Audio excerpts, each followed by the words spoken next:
Welcome back, Tyrants. I hope you're all doing well today. One Piece is on break this week, so I decided to bust out another discussion video. This is another topic that I've had on the mind for a while, and because of the nature of the topic, it kind of changes and grows. Some things get thrown out, some things get added. It dynamically grows as the times go on naturally. But I want to kind of throw the idea out there in a general sense because, one, I kind of want to hear some feedback, if you agree, disagree, but I also want to have a screen cap of my thought process at this moment in time, just to see how it changes once we get more information. Now, what I'm going to do is I'm going to talk out my theory in its entirety before I get into the breakdown, because I want the idea out there and I want you to be able to think about the idea as I talk about it. So I'm going to go through the entirety of my theory, and then I'm going to kind of try and break down some pieces and elements, talk about what we know as fact, talk about what we speculate on, what I speculate on, and how it all comes together. So here's my theory. Now let's go back 800 or so years to the Void Century. Imagine the powers of the world at the time, the people who stand atop everyone else and kind of declare the world theirs to rule. Imagine they have an idea that they want to be even more godlike. They want to truly ascend and truly have power over everyone else and everything else. In which way would they try to do that? But with altering their lineage factor, trying to enhance themselves to a point in which no one can contest with them. Trying to take their already perfect DNA and structure and, pure blood godliness and make it a reality. Make themselves truly gods. And so they start experimenting with the lineage factor. They start figuring out ways to enhance themselves and amplify themselves. But naturally, they don't do this by experimenting on themselves. Instead, they gather citizens, they gather slaves, they gather people who are beneath them, and they experiment on these people. And they experiment with no regard for, safety or consequence. If someone dies, if something doesn't work, well then that's just a failure. That's just the way things go. So imagine getting, hundreds of thousands of people and just experimenting on all these people in different ways. Trying to see if they can control animals, if they can control elements, if they can control anything and everything. The possibilities are endless. All they have to do is make the right adjustments. Now, how do they get that power in themselves? Well, why not make it a fruit? Why not take the DNA, the lineage factor, and the overall structure of whatever they've done to this person and put that into something edible, put that into something that, the gods can then consume for themselves and gain that power without having to actually do anything to themselves. Essentially what we're talking about here is the transfer of the soul and lineage factor of that person to a fruit to another person and causing that cycle of the devil fruit. Now, imagine the people that are being used for this experiment, the people that are being experimented on and killed and sacrificed for these gods to attain power. Imagine their soul, their will holds a grudge that exceeds even death itself. So that every time they create one of these fruits, every time they create one of these powers, it's cursed. No matter what they do, the soul of that person curses that fruit. So that no matter what kind of power you obtain, no matter what kind of godly strength you get cursed. And what better curse but to drag these gods down from the sky to the depths of the sea. I can't think of any better curse than that for these people. Now also imagine that Wano, and to be fair, other places around the world, but we'll point at Wano, sees this power grab, sees what these people are doing, and they say, we want nothing about that. We don't want to do anything with that. And they prepare for what they think is a hostile takeover from the powers of the world that, command these devil fruits. So they defend themselves. They close their borders. They develop sea stone as a defense. They make sure that whatever is happening over there, whatever these kings, these gods are doing, doesn't enter Wano at all. And they do it so fast and so efficiently that the people of Wano don't even really know what's happening. The idea of devil fruits being created doesn't really circulate in Wano because they've closed off so fast. And then also imagine this. With every devil fruit being cursed, pretty much they're all failures. No god is going to want to have imperfection in their body. So what do? They get rid of them. They dump them. They get rid of the fruits. They get rid of the people they experimented on. One way or another, all of the people, the souls, the wills that they kind of collected for the experiment are freed. Not freed in the sense of they can go live their lives again, but freed as in they're no longer captive, but they've been released into the world. And now that they've been released, souls that haven't manifested into fruits find their own. They find a way to manifest themselves to where they're not just free souls. Souls that have already been manifested as fruits just exist as fruits. And that's how they are. And thus, the devil fruit cycle, the birth of the devil fruit, and the process of eating it, gaining power, dying, and it being recycled into the world begins. So in kind of a rough take, that's what my theory is. That's a theory, like I said, I've been working on for a little bit and kind of just experimenting on what that would mean for the story and what that would mean for everyone involved.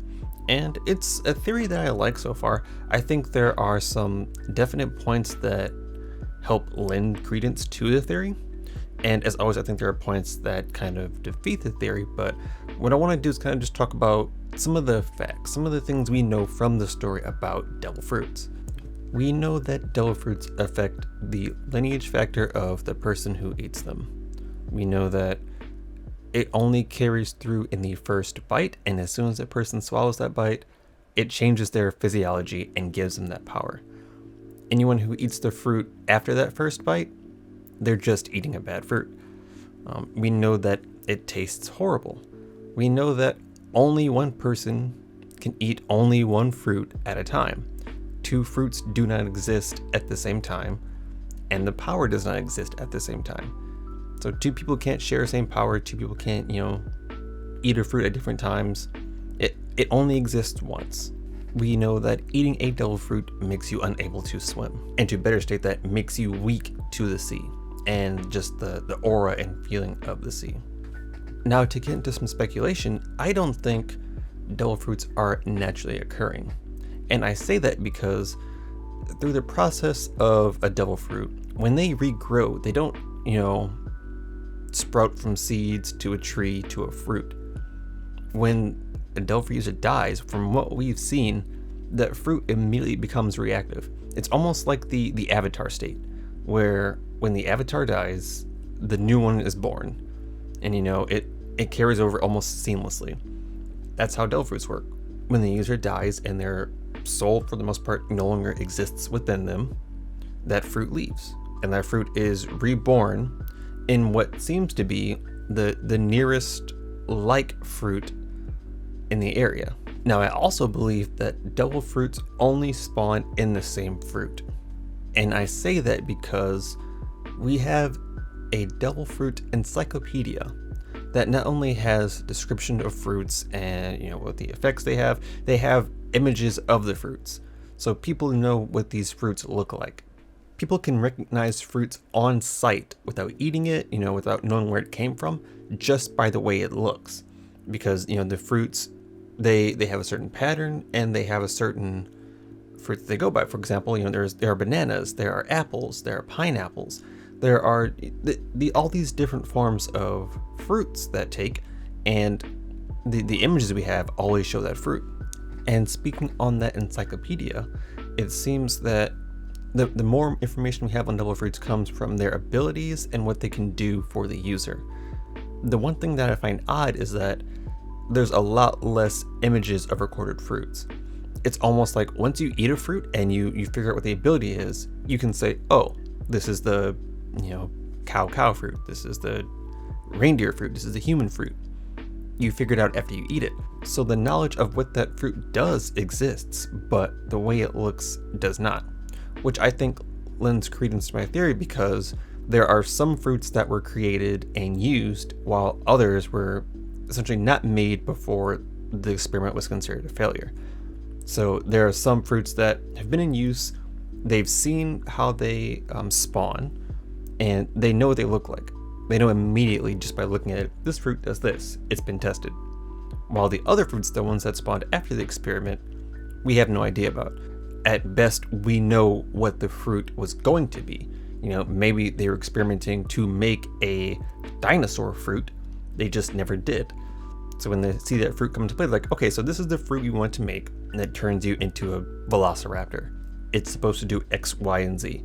Now we know what it looks like because it's been respawned into the world. Now I want to talk about the soul aspect of devil fruit. And I think this has been a somewhat contested theory for a while now, that the devil fruits actually contain soul. I mean, even in story, the idea is that the devil fruit contains an actual devil that kind of inhabits your body. And having more than one fruit means you have more than one devil inside you, and that's what kills you. Now, there's no confirmation on that. We don't know one way or the other. But from what we've seen and from what time has shown, only one person gets one devil fruit. There's only one exception, and we have no idea how that works. However, I think the idea that the devil fruits contain a soul has more credence with the idea that essentially you have the soul of the fruit and the lineage factor blending with the soul of the user. And when that user dies and their soul leaves the body, the soul of the devil fruit leaves the body too. And when it leaves, it looks for the nearest fruit of its likeness and respawns.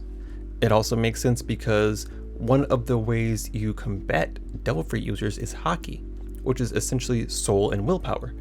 You use Haki to combat devil fruit users that either, maybe their body is rubber, they don't take damage from blunt hits. Maybe they're made of light and they can't be touched. You use Haki to bypass that. You use Haki to get past their devil fruit and get to their natural soul. I feel like it's more than just a coincidence that, the way you kind of bypass a devil fruit is by having a strong soul. That seems like it's there intentionally for a reason. I think it makes sense that because the devil fruit is one soul, only one exists. It's not something that constantly reoccurs, it's just a one and done. There is one fruit with that one soul. When someone eats it, that soul is a part of that person, and that fruit no longer exists. That fruit doesn't exist until that soul has died, and it's now in the process of being respawned. I also point to in SBS, in which Otis states that Vegapunk, who we all know has pretty much the most information on devil fruits, the most information on a lot of things in this world, but he says that Vegapunk is going to explain what devil fruits really are. And when I hear that, when I read that, it immediately makes me think that there's more to devil fruits than just being these mythical items that wield a power. The fact that he says what they really are gives me an idea that, one, they are man-made, and two, there is a deep history behind their creation, and that there's more to them than just, one day they came about. And I'm going to jump a little bit to some timeline stuff, because I want to focus on the timing of devil fruits and when they could have came to be. Now, if we take a look at it, Lady Toki, who has the Time fruit, is the oldest wielder of a devil fruit. What time does she come from? She comes from the Void Century. She was born within that time and leapt 800 years into the future. And I think there's a lot we can take from this. One, we know that devil fruits existed in the Void Century. We don't know if they existed prior to the Void Century, but we know at the very least they existed during the Void Century. Two, Toki has ties to Wano. She was the daughter of a daimyo from 800 years ago. So she was the daughter of a very powerful and very respected family in Wano. Yet somehow she has a devil fruit, and from what it seems, she didn't really spend a lot of time in Wano. When we meet her in the story, she wants to visit Wano, and seemingly she wants to visit it for the first time. So is it possible that she was one of the people that was taken and experimented on 800 years ago? Is that why she leapt into the future, because she was trying to escape? I think it's also fair to point out that Wano doesn't know about devil fruits. When you bring up the idea of a devil fruit in Wano, they call it magic. They call it essentially something they can't explain. And if devil fruits existed when Wano's borders were open, you would imagine that the people of Wano would know about devil fruits. Yet, the people there have no idea. You have probably Orochi and Kaido, and probably the upper subordinates who know of devil fruits just because they either have them or they're not from Wano. You have a lot of people that have come into Wano now to kind of occupy it. However, to the normal people of Wano, devil fruits aren't a thing. So when you think about it, if people didn't learn about it when the world was open, and yet, it's a prevalent thing while Wano is closed, what does that mean? Does that mean somewhere between the Void Century, was there a contention between devil fruits being created and Wano closing its borders? And that's kind of part of the theory, is that, Wano closed, and so they didn't really learn about the experiments to a depth degree. They didn't really see how far they went. So the idea of devil fruits doesn't exist in Wano. And to just put a finer cap on that, the whole point of that is that even though Wano doesn't know about devil fruits, they existed 800 years ago. They existed around the time Wano should have been open and probably closed. And now I'm going to step away from timeline a little bit. I'm going to focus on one particular instance of devil fruit knowledge, and that's Doflamingo. So Doflamingo, as we all know, has celestial ties, and he knows a lot about the ongoings of the celestial dragons of the world government. He knows enough to be a credible threat to the most powerful people in the world. So much so that he gets pull on being able to fake, news headlines. Pretty much the world government is watching over him, but they know they can't do anything because of the information he has. So much so that when he's imprisoned, he thinks that he's going to be immediately executed just because he knows so much. So let's think about what Doflamingo knows. He knows about awakening. So he knows about utilizing your fruit to its almost hidden potential. And now we have characters like Katakuri who knows about awakening, but we can explain that by Big Mom having the biggest news network in the world. Big Mom probably knows a lot of everything. We have Crocodile, who also mentions the hidden abilities of fruits. But when Crocodile talks about it, I think he talks more from experience than knowledge. When Crocodile says that devil fruits have powers that depend on the user, he's saying that if you really have the drive, the creativity, the mind to utilize your devil fruit to its fullest potential, you can make it do a lot of things. So while he may understand the idea behind awakening, I don't think he's exactly talking about awakening in that instance. Doflamingo knows about Law's fruit, and he knows about the secrets behind Law's fruit in particular, in that it grants immortality and the drawbacks of it granting immortality. He knows what it looks like, he knows how to get it. And speaking on that, he knows about Ace's fruit. Somehow he was able to get his hands on Ace's fruit after Ace died, and we really don't know how. All of this can be tied back to his knowledge and his ties with the celestial dragons. Of all people, who would have the ability to not only identify fruits, how they come back into life after someone's died, what true power lies within them, than the people that created them. So you have all these people that he has ties to, and you have this person that has so much knowledge on devil fruits, yet the only real explanation is that he's been told this, or that he's learned it through the connections that he has. And Doflamingo's been one of the most knowledgeable people on devil fruits that we've interacted with so far. You have people that have a general idea of how they work, but I think as far as explanations go, Dofi's given us the most intricate and versed explanation of devil fruits. So to kind of wrap all these ideas together, the general idea is that there's obviously more to devil fruits than just being a mythical item in the world. And there are people in the world now that know all about the devil fruits and that can tell us about the devil fruits. we're going to be waiting on Vegapunk to share some of those secrets. And the fact that Otis said that Vegapunk will share that means sometime in the near future we're going to be enlightened on the idea of the devil fruit. I predict that there will be ties with Joy Boy, that there will be ties with the One Piece, and that devil fruits, they'll make a full circle. We have this world where pirates were hunting for One Piece and they can grab devil fruits to help them on their journey. I think it's all going to come full circle and it's all going to relate to one another. Devil fruits may not be tied intricately with, say, the Will of D or everything else that may have happened in the Void Century, but it could be a deeper component than we originally thought. So that's my theory. Please let me know if you have similar theories, if you have your own theories. If you dislike like mine, feel free to let me know in the comments below. Also, if you like the video, feel free to subscribe and check out more content. I'll catch you guys next time. Bye.